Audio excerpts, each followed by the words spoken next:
Hello viewers, সবাই নিশ্চয়ই অনেক অনেক ভালো আছেন। এই ভালো থাকবার মাঝেও খুবই ইম্পর্টেন্ট একটা টপিক নিয়ে আমি ডক্টর শ্রাবণ তৌহিদা এই মুহূর্তে আছি কাপাসিয়া গাজীপুরে। কেননা পিরিয়ডকালীন নিয়ে আমাদের কিন্তু অনেক অনেক কুসংস্কার রয়েছে সবার মাঝে, স্পেশালি মফস্বল শহরগুলোতে এটা বেশি হয়ে থাকে। কিন্তু পিরিয়ড একটা মানুষের জীবনে, একটা টিনেজার উইমেন বা নারীর জীবনে খুবই খুবই ইম্পর্টেন্ট এবং অবিচ্ছেদ্য একটা অংশ। তাই আজকের পর থেকে পিরিয়ড নিয়ে নয় কোনো কুসংস্কার, নয় কোনো ভ্রান্ত ধারণা, পিরিয়ডকালীন স্বাস্থ্য, পুষ্টি এবং পরিচ্ছন্নতা নিয়ে কথা বলতে আমি ডক্টর শ্রাবণ তৌহিদা চলে এসেছি খিরাটি আব্দুল কুদ্দুস উচ্চ বিদ্যালয়ে। এখানে টিনেজার যারা রয়েছেন, গার্লরা, তাদের মাধ্যমে আমরা ছড়িয়ে দিতে চাই এই সচেতনতা। Let's go. হ্যালো,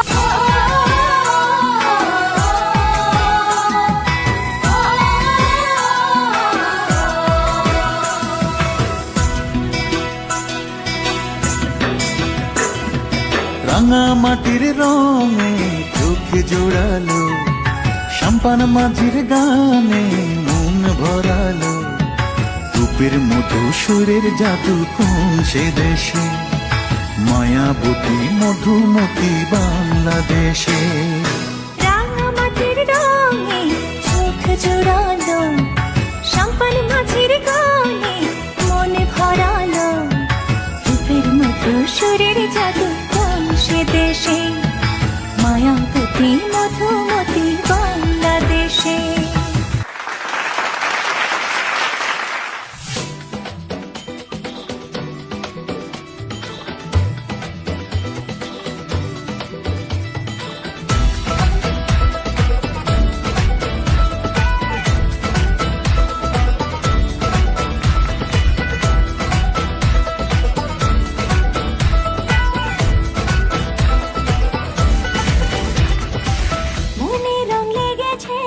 বসন্ত এসেছে, খুশিতে মেতেছে জীবন, মনে রং লেগেছে, বসন্ত এসেছে, খুশিতে মেতেছে জীবন।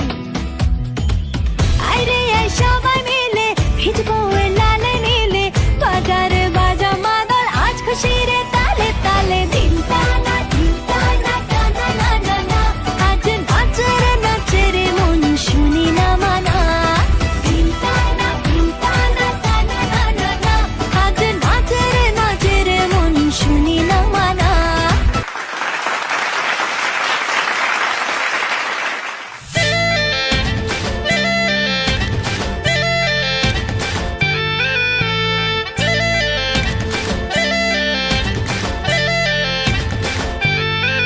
রঙ্গবতী রে রঙ্গবতী, ও রঙ্গবতী রে রঙ্গবতী, রঙ্গবতী রঙ্গবতী রঙ্গিলা অন্তরে হাবুডুবু তোমারি কথা, রঙ্গবতী রঙ্গবতী রঙ্গিলা অন্তরে হাবুডুবু তোমারি কথা। হায় গো লাজে লাজে লাজে, হায় গো লাজে লাজে লাজে, হায় লাজে লাজে মরে দোহাই রসিক নাগর, মনে নাই কোনো ব্যথা। লাজে লাজে মরে দোহাই রসিক নাগর, মনে নাই কোনো ব্যথা। স্বপ্ন দিলে স্বপ্ন, স্বপ্ন আবার দিলে স্বপ্ন, রূপে তোমার মরি বাছি বক্ষ জুড়ে হাহাকার। রঙ্গবতী রঙ্গবতী, ও রঙ্গবতী রে রঙ্গবতী, ও রঙ্গবতী রে রঙ্গবতী। আসসালামু আলাইকুম, আমার নাম ইশানা কবির। আমি খিরাটি আব্দুল কুদ্দুস উচ্চ বিদ্যালয় স্কুলে পড়ি এবং আমি ক্লাস 9-এ পড়ি। আবৃত্তি করছি শরদিন্দু কর্মকারের একটি কবিতা, নারী। মানুষ কেন বলে মুদের, নারীর নিজস্ব নাই কিছু, আমি তো দেখি জগৎ চলে নারীর পিছু পিছু। বাপের ঘরের লক্ষ্মী আমি, স্বামীর ঘরের অন্নপূর্ণা, ছেলের ঘরের জননী আমি ছাড়া সংসার অসম্পূর্ণা। আমার থেকে আপন করতে আর কি কেউ পারে, বাপের ঘরকে ছেড়ে এসেও পরকে বাতি করে। গোত্র থেকে গোত্রান্তর যদিও আমি হই, তবুও যেন জননী রূপে সকল দুঃখ সই। ভারতমাতা সেও নারী, নারী জগদ্ধাত্রী, নারীর হলেন এ জগতের সবার জন্মদাত্রী। পুরুষতান্ত্রিক সমাজ তাই পুরুষকে বড় করে, জেনে রেখো সেই পুরুষকেই নারী গর্ভে ধারণ করে। মহাকাল আমার পদতলে, সাইতো চিরকাল, আমি ছাড়া এই জগৎ সংসার সবই হবে অচল। ধন্যবাদ স্যার। ফাস্টেস্ট অ্যাবজর্পশন আর ওয়েট লক টেকনোলজি নিয়ে এলো নতুন সেনোরা কনফিডেন্স। পিরিয়ড হ্যান্ডেল করার জন্য 12 ঘন্টার নন স্টপ প্রোটেকশন। দুনিয়াটা তোমার প্লেগ্রাউন্ড, প্লে উইথ কনফিডেন্স। প্রিয় দর্শক, অলরেডি নিশ্চয়ই জানেন যে আমরা এখন কাপাসিয়া গাজীপুরে আছি, খিরাটি আব্দুল কুদ্দুস উচ্চ বিদ্যালয়ে। এখানকার টিনেজার গার্লদের সাথে কথা বলবো এই পর্যায়ে। তোমরা সবাই কেমন আছো? তোমাদেরকে স্বাগত জানাচ্ছি সেনোরা confidence presents rise of a টিনে। আমি ডক্টর শ্রাবণ তৌহিদা। তোমাদের সাথে দেখা হতে পেরে আমার ভীষণ ভালো লাগা কাজ করছে। আর তোমরা প্রত্যেকে এক একটা করে বাটারফ্লাই, এক একটা করে সুন্দর ফুল। তোমরা জানো সেটা? জানো না? না, আজকের থেকে জেনে নাও যে তোমরা প্রত্যেকে অনেক সুন্দর, জীবনের সবচেয়ে সুন্দর পর্যায়ে দিয়ে যাচ্ছ। টিন এজার মানে এই সময়টায় জীবনে কালারফুল মোমেন্ট বলি আমরা, খুব সুন্দর সুন্দর মুহূর্ত আসবে, ইমোশন আসবে, শারীরিক চেঞ্জেস আসবে। তার মধ্যে একটা ইম্পর্টেন্ট চেঞ্জ হচ্ছে পিরিয়ড বা মাসিক।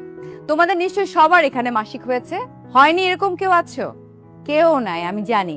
কারণ 9 থেকে 16 বছরের ভেতরেই কিন্তু মেয়েদের শরীরের এই যে শারীরবৃত্তীয় একটা প্রক্রিয়া, সেটা কিন্তু শুরু হয়ে যায়। এই প্রক্রিয়াতে প্রত্যেক মাসে আমাদের বডি থেকে রক্ত বের হয়ে যায়। আমাদের মেয়েদের শরীরে গর্ভাশয় যে জায়গাটা থাকে সেখানে কিন্তু আমরা গর্ভধারণ করি।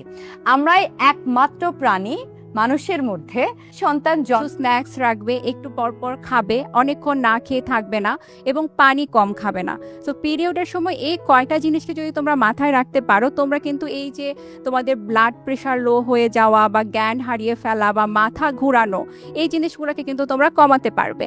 শুধু কি পিরিয়ডের সময় এই ধরনের প্রবলেমগুলো হয় আমাদের? তা কিন্তু না। আমাদের কিন্তু অনেক ধরনের দেখা যায়, একটু কোমর ব্যথা করছে বা একটু পেটে ব্যথা করছে, কারো হয়তো বা কম করে, কারো হয়তো বা বেশি করে। এগুলো কিন্তু খাবারের সাথে অনেকটাই তোমরা ম্যানেজ করতে পারো। লাইক যদি তোমাদের অনেক ধরো পেটে ব্যথা হচ্ছে বা অল্পই ব্যথা হচ্ছে, তোমরা যদি ওই সময়টায় দেখা যায় যে চা কফি খাও বা খুব বেশি ভাজা পোড়া খাবার খাও, তাহলে কিন্তু ওই ব্যথা তোমাদের আরও বেড়ে যাবে। সো আমরা কি করি? আমরা চাই যে একটু আরাম পাওয়ার জন্য এবং পেটে ব্যথা যেন আমাদের না হয় সেটা চাওয়ার জন্য।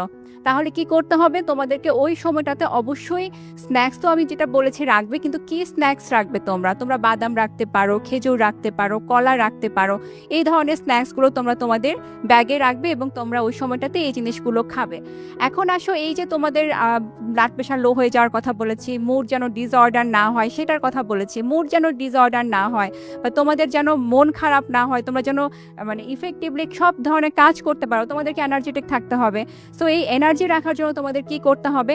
অবশ্যই মাছ, মুরগি, দুধ, ডিম, শাকসবজি এগুলো খেতে হবে। অন্তত পিরিয়ডের সময়কালীন হলেও তোমরা একটু মাছ খাওয়ার চেষ্টা করবে, কারণ মাছ থেকে আমরা যে নিউট্রিয়েন্ট, যে পুষ্টিটা পেয়ে সবার জন্য এই ছোট্ট ভালোবাসা।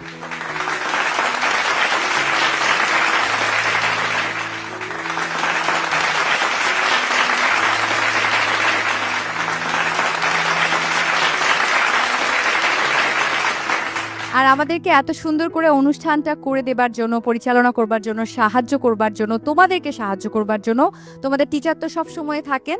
এবারে তাকে পুরস্কৃত করবার পালা। আমার সাথে রয়েছেন নাসিমা সুলতানা। আপনার জন্য ছোট্ট একটু ভালোবাসা এবং প্রিয় দর্শক, এরই সাথে আমি ডক্টর শ্রাবণ তৌহিদা আজকের এপিসোড থেকে Senora confidence rise of a tin থেকে বিদায় নিতে চাই। আর যে কথাটি বলেছি নিশ্চয়ই সেটা আমরা বোঝাতে পেরেছি। আসলে পিরিয়ড কোনো লজ্জার বিষয় নয়, এটা নিয়ে দরকার আমাদের সচেতনতা সবার মাঝে। তো সবাই অনেক অনেক ভালো থাকবেন, সুস্থ থাকবেন এবং ছড়িয়ে দিবেন এই সচেতনতা সমাজের প্রত্যেকটি মানুষের কাছে। তবেই আমরা পাবো একটি সুন্দর দেশ এবং একটি সুন্দর জাতি। আজকের মতো আল্লাহ হাফেজ, দেখা হবে নেক্সট এপিসোডে, নেক্সট কোনো স্কুলে।